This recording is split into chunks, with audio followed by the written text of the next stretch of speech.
नमस्कार मित्रों, श्रीधर विचार में आप सभी का स्वागत है। आज रत्न सीरीज का प्रथम वीडियो आप सभी के सामने मैं प्रस्तुत करने आया हूँ। जैसा कि आप मेरे पीछे एक व्हाइट बोर्ड देख रहे हैं, जहाँ लिखा है गलत रत्न बराबर नुकसान। तो हाँ मित्रों, गलत रत्न बराबर नुकसान होता है, क्योंकि रत्न औषधि है और औषधि अगर गलत लिया जाए तो औषधि का साइड इफेक्ट भी होता है, जैसा कि आप लोग अपने जीवन में देखते होंगे। आप सभी के समक्ष पीछे एक जन्मांक चक्र है। यह जातक मूंगा धारण करके मेरे पास आया हुआ था। यह जातक का प्रश्न था कि गुरुजी, जब से मैंने मूंगा धारण किया तब से मेरे माताजी का तबीयत खराब होने लगा, अत्यधिक खराब होने लगा, और फिर मेरे माताजी का डेथ हो गया। बड़ा ही दुखद सूचना उसने दिया। पर मैं जब उसकी कुंडली को देखा, जब उसकी जन्मांक चक्र को देखा, और सिर्फ जन्मांक चक्र से ही रत्न का विचार नहीं होता, जन्मांक चक्र के साथ नवमांश चक्र को भी देखना पड़ता है। फिर उसका जो ध्येय होता है, उसकी जो प्राप्ति करने का ध्येय होता है, उससे संबंधित चक्र उपस्थित हैं हमारी कुंडली में, उसका भी विचार करना होता है। योगी ग्रह का भी विचार करना होता है। कौन सा ग्रह क्या लाभ देगा, इस विषय पर भी विचार करना होता है। क्या उस ग्रह का 6, 8, 12वें से संबंध तो नहीं, इस विषय पर भी विचार करना होता है। 6, 8, 12वां भाव जो होता है, ये अक्सर कर नुकसानदेह ही होता है। अक्सर कर नुकसानदेह ही होता है, हमेशा नहीं कर मैं बोल रहा हूं। उस विषय पर भी विचार करना होता है कि 6, 8, 12 में कौन सी राशि उपस्थित है और कौन से ग्रह उपस्थित है। क्या विपरीत राजयोग का निर्माण तो नहीं हो रहा, यह विषय भी देखना पड़ता है।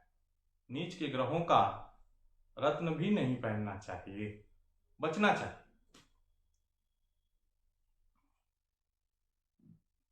जैसा कि आप सभी के सामने यह जन्मांक चक्र है। यह जन्मांक चक्र मेष लग्न का है। चतुर्थ भाव के स्वामी कर्क है। चतुर्थ भाव का राशि जो है वो कर्क है, स्वामी चंद्रमा है। कर्क राशि में उपस्थित मंगल बैठा हुआ है चतुर्थ भाव में, और जब कर्क राशि में मंगल बैठता है तो वह नीच का मंगल हो जाता है। चतुर्थ भाव से माता का भी विचार किया जाता है। उनका प्रश्न यही था कि मेरे माताजी का तबीयत खराब होने लगा, और धीरे धीरे मेरे माताजी का तबीयत इतना खराब हो गया कि वह बची नहीं। तो मित्रों, पंडित जी ने उन्हें मूंगा धारण कराया था। नीच का ग्रह अगर ताकतवर हो जाएगा तो नीच फल ही देगा। जैसा कि अगर कोई खराब व्यक्ति है जो आपसे द्वेष भावना रखता हो, अगर उसे आप ताकत वाली वस्तुएं देंगे और वो और ताकत पाएगा तो आपका नुकसान ही करेगा। ठीक यही उदाहरण इसके सामने प्रस्तुत हुआ। नीच का मंगल माता के स्वास्थ्य को खराब कर दिया।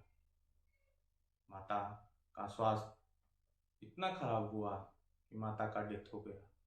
यह विषय कई और विचारणीय बिंदु पर निर्भर करता है, पर एक विचारणीय बिंदु यह भी है कि नीच के मंगल का रत्न मूंगा धारण नहीं कराना चाहिए था। धारण कराने की वजह से मां का तबीयत खराब हो गया। इसलिए मित्रों, रत्न का विचार सदैव बड़ी ही सटीकता और पढ़े लिखे ट्रेंड ज्योतिष से कराया जाता है।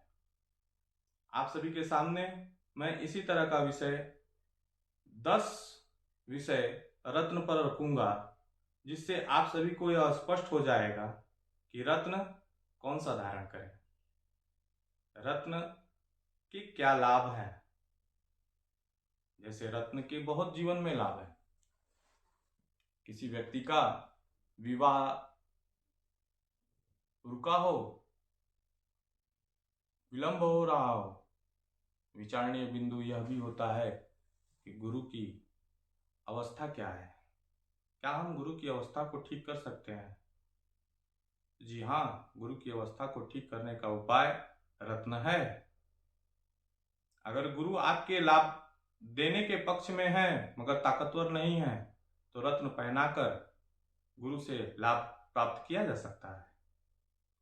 इसी प्रकार के विषयों को मैं आप सभी के समक्ष 10 दिन तक रखूंगा, इससे आप सभी को यह स्पष्ट हो जाएगा कि कुंडली में आपके कौन सा रत्न आपको धारण करना है।